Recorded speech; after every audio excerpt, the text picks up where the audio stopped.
ஆண்டவராகிய இயேசு கிறிஸ்துவின் நாமத்தின் மூலம் நமது நியூ கிரேஸ் டிவியின் சார்பாக உங்கள் யாவரையும் வாழ்த்துகிறோம். இன்று வேதம் வாசித்தாயா, வாசிக்கலாமா? இந்த நிகழ்ச்சிக்கு உங்கள் அனைவரையும் வரவேற்கிறோம். இன்று வாசிக்க வேண்டிய வேத பாடம் யோவான் 5ஆம் அதிகாரம் மற்றும் 6ஆம் அதிகாரம். வாசிக்கலாமா? வாசிப்போம். யோவான் 5ஆம் அதிகாரம். இவைகளுக்கு பின்பே யூதருடைய பண்டிகை ஒன்று வந்ததே. அப்பொழுதே இயேசு எருசலேமுக்கு போனார். எபிரேய பாஷையிலே பெஜஸ்தா எனப்பட்ட ஒரு குளம் எருசலேமில் ஆட்டு வாசலின் அருகே இருக்கிறதே. அதற்கு 5 மண்டபங்கள் உண்டு. அவைகளிலே குருடர், சப்பானிகள், சூப்பின உறுப்புடையவர்கள் முதலான வியாதிக்காரர் அநேகர் படுத்திருந்தே தண்ணீர் எப்பொழுது கலங்கும் என்றே காத்து கொண்டு இருப்பார்கள். ஏனெனில் சில சமயங்களிலே தேவதூதன் ஒருவன் அந்த குளத்தில் இறங்கி தண்ணீரை கலக்குவான். தண்ணீர் கலங்கின பின்பே யார் முந்தி அதில் இறங்குவானோ அவன் எப்பேற்பட்ட வியாதியஸ்தவனாய் இருந்தாலும் சொஸ்தமாவான். 38 வருஷம் வியாதி கொண்டிருந்த ஒரு மனுஷன் அங்கே இருந்தான். படுத்திருந்த அவனை இயேசு கண்டு, அவன் வெகு காலமாய் வியாதி அஸ்தவன் என்றே அறிந்தே அவனை நோக்கி, சொஸ்தமாக வேண்டும் என்று விரும்புகிறாயா என்று கேட்டார். அதற்கு வியாதியஸ்தன், ஆண்டவரே, தண்ணீர் கலக்கப்படும் போதே என்னை குளத்தில் கொண்டு போய் விடுகிறதற்கு ஒருவரும் இல்லை. நான் போகிறதற்குள்ளே வேறொருவன் எனக்கு முந்தி இறங்கி விடுகிறான் என்றான். இயேசு அவனை நோக்கி, எழுந்திரே, உன் படுக்கையை எடுத்துக்கொண்டு நட என்றார். உடனே அந்த மனுஷன் சொஸ்தமாக்கி தன் படுக்கையை எடுத்துக்கொண்டு நடந்து போனான். அந்த நாள் ஓய்வு நாளாய் இருந்ததே. ஆதலால் யூதர்கள் குணமாக்கப்பட்டவனை நோக்கி, இது ஓய்வு நாளாய் இருக்கிறதே, படுக்கையை எடுத்துக்கொண்டு போகிறதற்கு உனக்கு நியாயமல்ல என்றார்கள். அவன் அவர்களுக்கு பிரதியுத்தரமாக, என்னை சொஸ்தமாக்கினவர் உன் படுக்கையை எடுத்துக்கொண்டு நடவென்று எனக்கு சொன்னார் என்றான். அதற்கு அவர்கள், உன் படுக்கையை எடுத்துக்கொண்டு நடவென்று உன்னுடனே சொன்ன மனுஷன் யார் என்று அவனிடத்தில் கேட்டார்கள். சொஸ்தமாக்கப்பட்டவன் அவர் இன்னார் என்று அறியவில்லை. அவ்விடத்தில் ஜனங்கள் கூட்டமாயிருந்தபடியினால் இயேசு விலகியிருந்தார். அதற்கு பின்பு இயேசு அவனை தேவாலயத்திலே கண்டு, இதோ நீ சொஸ்தமானாய், அதிக கேடானதொன்றும் உனக்கு வராதபடி இனி பாவம் செய்யாதே என்றார். அந்த மனுஷன் போய் தன்னை சொஸ்தமாக்கினவர் இயேசு என்று யூதர்களுக்கு அறிவித்தான். இயேசு இவைகளை ஓய்வு நாளில் செய்தபடியால் யூதர்கள் அவரை துன்பப்படுத்தி அவரை கொலை செய்ய வகை தேடினார்கள். இயேசு அவர்களை நோக்கி, என் பிதா இதுவரைக்கும் கிரியை செய்து வருகிறார், நானும் கிரியை செய்து வருகிறேன் என்றார். அவர் ஓய்வு நாள் கட்டளையை மீறினதுமல்லாமல் தேவனை தம்முடைய சொந்த பிதா என்று சொல்லி தம்மை தேவனுக்கு சமமாக்கினபடியினாலே யூதர்கள் அவரை கொலை செய்யும்படி அதிகமாய் வகை தேடினார்கள். அப்பொழுது இயேசு அவர்களை நோக்கி, மெய்யாகவே மெய்யாகவே நான் உங்களுக்கு சொல்லுகிறேன், பிதாவானவர் செய்ய குமாரன் காண்கிறதெதுவோ அதையே அன்றி வேறொன்றையும் தாமாய் செய்ய மாட்டார். அவர் எவைகளை செய்கிறாரோ அவைகளை குமாரனும் அந்தபடியே செய்கிறார். பிதாவானவர் குமாரனிடத்தில் அன்பாயிருந்து தாம் செய்கிறவைகளையெல்லாம் அவருக்கு காண்பிக்கிறார். நீங்கள் ஆச்சரியப்படத்தக்கதாக இவைகளை பார்க்கிலும் பெரிதான கிரியைகளையும் அவருக்கு காண்பிப்பார். பிதாவானவர் மரித்தோரை எழுப்பி உயிர்ப்பிக்கிறது போல குமாரனும் தமக்கு சித்தமானவர்களை உயிர்ப்பிக்கிறார். அன்றியும் பிதாவை கனம் பண்ணுகிறது போல எல்லோரும் குமாரனையும் கனம் பண்ணும்படிக்கு பிதாவானவர் தாமே ஒருவருக்கும் நியாய தீர்ப்பு செய்யாமல் நியாய தீர்ப்பு செய்யும் அதிகாரம் முழுவதையும் குமாரனுக்கு ஒப்பு கொடுத்திருக்கிறார். குமாரனை கனம் பண்ணாதவன் அவரை அனுப்பின பிதாவையும் கனம் பண்ணாதவனாயிருக்கிறான். என் வசனத்தை கேட்டு என்னை அனுப்பினவரை விசுவாசிக்கிறவனுக்கு நித்திய ஜீவன் உண்டு. அவன் ஆக்கினை தீர்ப்புக்குட்படாமல் மரணத்தை விட்டு நீக்கி ஜீவனுக்குட்பட்டு இருக்கிறான் என்று மெய்யாகவே மெய்யாகவே உங்களுக்கு சொல்லுகிறேன். மரித்தோர் தேவகுமாரனுடைய சத்தத்தை கேட்கும் காலம் வரும், அது இப்பொழுதே வந்திருக்கிறது. அதை கேட்கிறவர்கள் பிழைப்பார்கள் என்று மெய்யாகவே மெய்யாகவே உங்களுக்கு சொல்லுகிறேன். ஏனெனில் பிதாவானவர் தம்மில் தாமே ஜீவன் உடையவராயிருக்கிறது போல குமாரனும் தம்மில் தாமே ஜீவன் உடையவராய் இருக்கும்படிக்கு அருள் செய்திருக்கிறார். அவர் மனுஷகுமாரனாய் இருக்கிறபடியினால் நியாய தீர்ப்பு செய்யும்படிக்கு அதிகாரத்தையும் அவருக்கு கொடுத்திருக்கிறார். இதை குறித்து நீங்கள் ஆச்சரியப்பட வேண்டாம். ஏனென்றால் பிரேத குழிகளில் உள்ள அனைவரும் அவருடைய சத்தத்தை கேட்கும் காலம் வரும். அப்பொழுது நன்மை செய்தவர்கள் ஜீவனை அடையும்படி எழுந்திருக்கிறவர்களாகவும் தீமை செய்தவர்கள் ஆக்கினையை அடையும்படி எழுந்திருக்கிறவர்களாகவும் புறப்படுவார்கள். நான் என் சுயமாய் ஒன்றும் செய்கிறதில்லை, நான் கேட்கிறபடியே நியாயம் தீர்க்கிறேன். எனக்கு சித்தமானதை நான் தேடாமல் என்னை அனுப்பின பிதாவுக்கு சித்தமானதையே நான் தேடுகிறபடினால் என் தீர்ப்பு நீதியாயிருக்கிறது. என்னை குறித்து நானே சாட்சி கொடுத்தால் என் சாட்சி மெய்யாயிராது. என்னை குறித்து சாட்சி கொடுக்கிறவர் வேறொருவர் இருக்கிறார். அவர் என்னை குறித்து கொடுக்கிற சாட்சி மெய்யான சாட்சி என்று அறிந்திருக்கிறேன். நீங்கள் யோவானிடத்தில் ஆள் அனுப்பி விசாரித்தீர்கள். அவன் சத்தியத்திற்கு சாட்சி கொடுத்தான். நான் ஏற்றுக்கொள்ளுகிற சாட்சி மனுஷருடைய சாட்சி அல்ல. நீங்கள் ரட்சிக்கப்படுவதற்காகவே இவைகளை சொல்லுகிறேன். அவன் எரிந்து பிரகாசிக்கிற விளக்காயிருந்தான். நீங்களும் சில காலம் அவன் வெளிச்சத்திலே களிகூற மனதாயிருந்தீர்கள். யோவானுடைய சாட்சியை பார்க்கிலும் மேன்மையான சாட்சி எனக்கு உண்டு. அதென்னவெனில், நான் நிறைவேற்றும்படிக்கு பிதாவானவர் எனக்கு கற்பித்ததும் நான் செய்து வருகிறதுமான கிரியைகளே பிதா என்னை அனுப்பினார் என்று என்னை குறித்து சாட்சி கொடுக்கிறது. என்னை அனுப்பின பிதா தாமே என்னை குறித்து சாட்சி கொடுத்திருக்கிறார். நீங்கள் ஒரு காலம் அவர் சத்தத்தை கேட்டதும் இல்லை, அவர் ரூபத்தை கண்டதும் இல்லை. அவர் அனுப்பினவரை நீங்கள் விசுவாசியாதபடியால் அவருடைய வசனம் உங்களில் தரித்திருக்கிறதும் இல்லை. வேத வாக்கியங்களை ஆராய்ந்து பாருங்கள், அவைகளால் உங்களுக்கு நித்திய ஜீவன் உண்டென்று எண்ணுகிறீர்களே.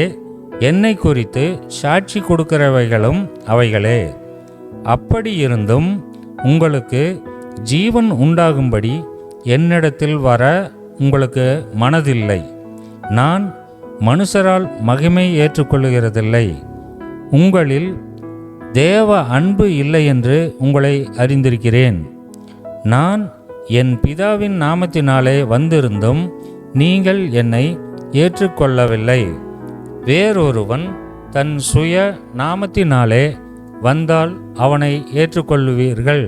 தேவனாலே மாத்திரம் வருகிற மகிமையை தேடாமல் ஒருவரால் ஒருவர் மகிமையை ஏற்றுக்கொள்ளுகிற நீங்கள் எப்படி விசுவாசிப்பீர்கள்?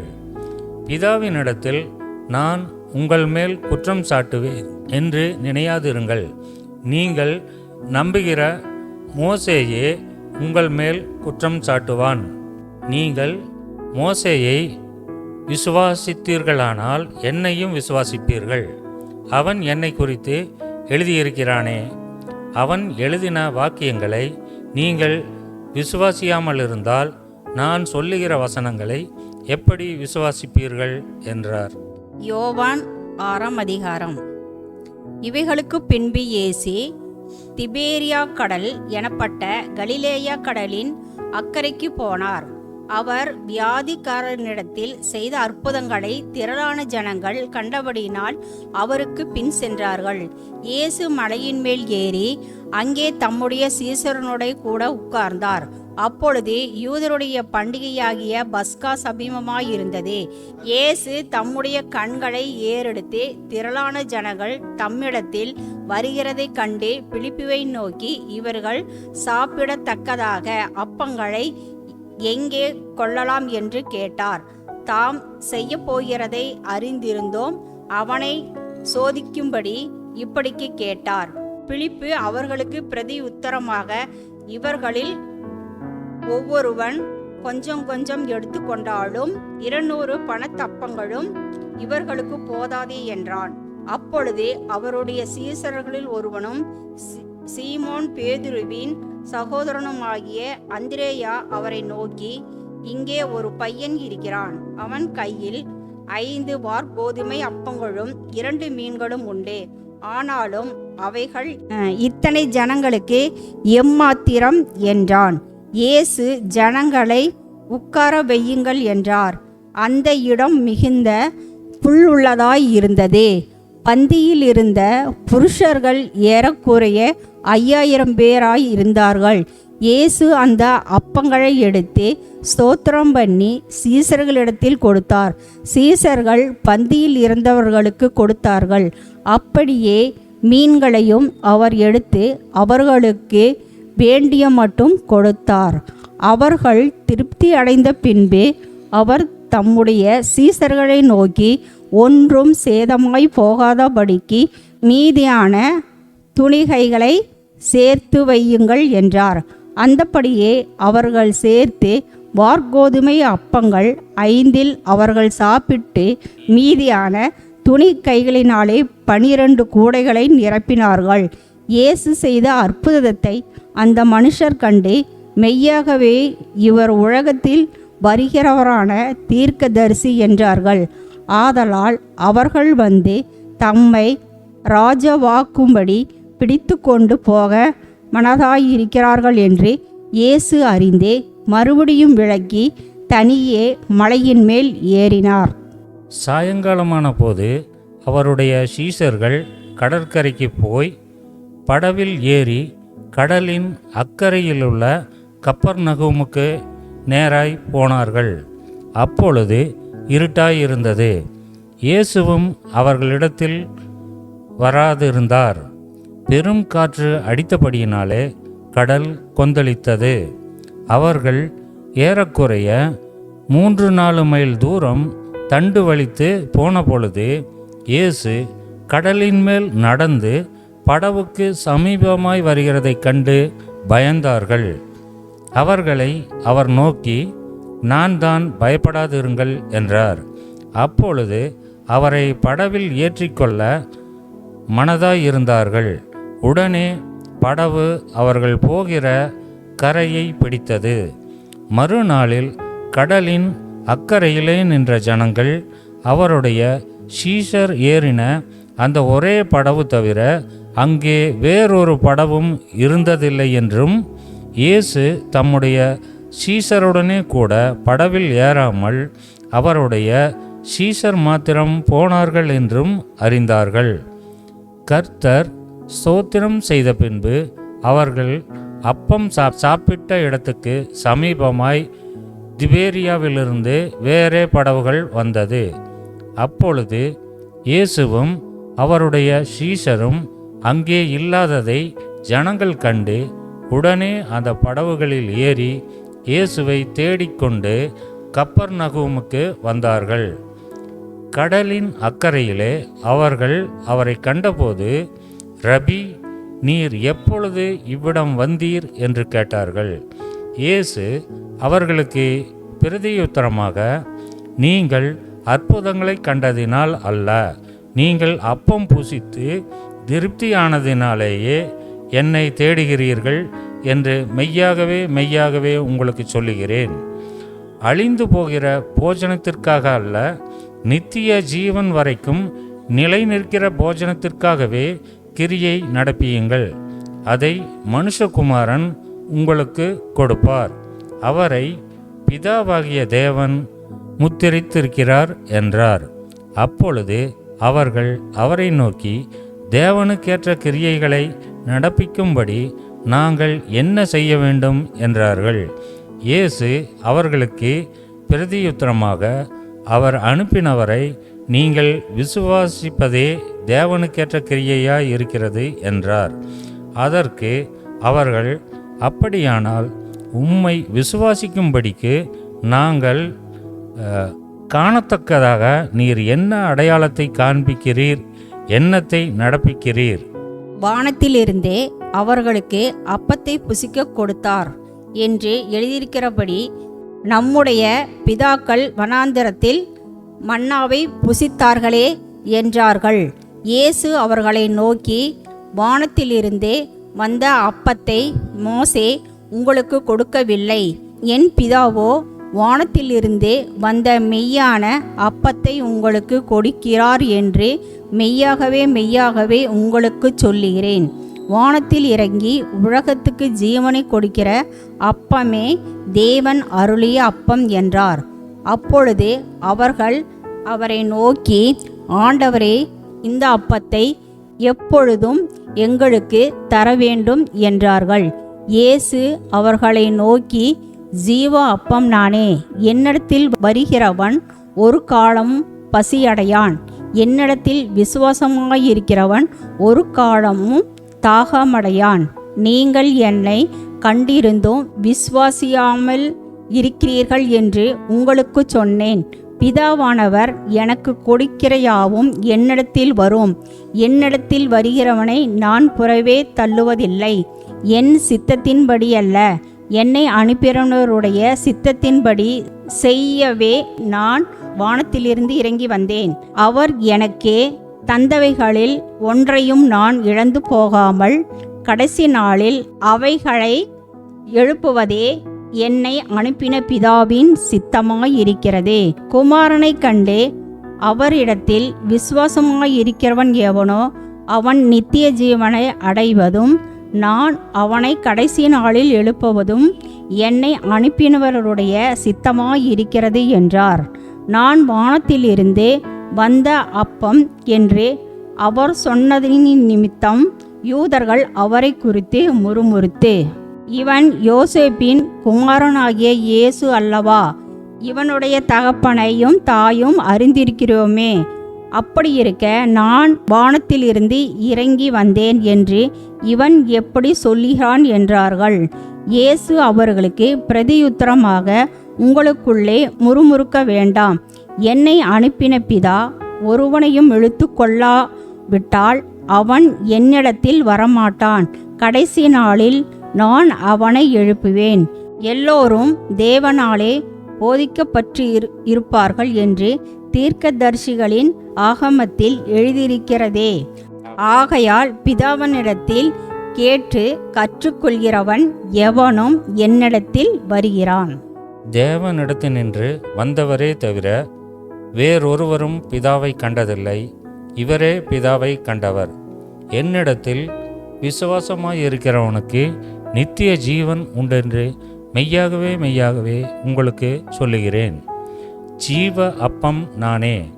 உங்கள் பிதாக்கள் வனாந்தரத்திலே மன்னாவை புசித்திருந்தும் மரித்தார்கள். இதிலே புசிக்கிறவன் மறியாமல் இருக்கும்படி வானத்திலிருந்து இறங்கின அப்பம் இதுவே. நானே வானத்திலிருந்து இறங்கின ஜீவ அப்பம். இந்த அப்பத்தை புசிக்கிறவன் என்றென்றைக்கும் பிழைப்பான். நான் கொடுக்கும் அப்பம் உலகத்தின் ஜீவனுக்காக நான் கொடுக்கும் என் மாம்சமே என்றார். அப்பொழுது யூதர்கள், இவன் தன்னுடைய மாம்சத்தை எப்படி நமக்கு புசிக்க கொடுப்பான் என்று தங்களுக்குள்ளே வாக்குவாதம் பண்ணினார்கள். அதற்கு இயேசு அவர்களை நோக்கி, நீங்கள் மனுஷகுமாரனுடைய மாம்சத்தை புசியாமலும் அவருடைய இரத்தத்தை பானம் பண்ணாமலும் இருந்தால் உங்களுக்குள்ளே ஜீவன் இல்லை என்று மெய்யாகவே மெய்யாகவே உங்களுக்கு சொல்லுகிறேன். என் மாம்சத்தை புசித்து என் இரத்தத்தை பானம் பண்ணுகிறவனுக்கு நித்திய ஜீவன் உண்டு. நான் அவனை கடைசி நாளில் எழுப்புவேன். என் மாம்சம் மெய்யான போஜனமாயிருக்கிறது, என் இரத்தம் மெய்யான பானமாயிருக்கிறது.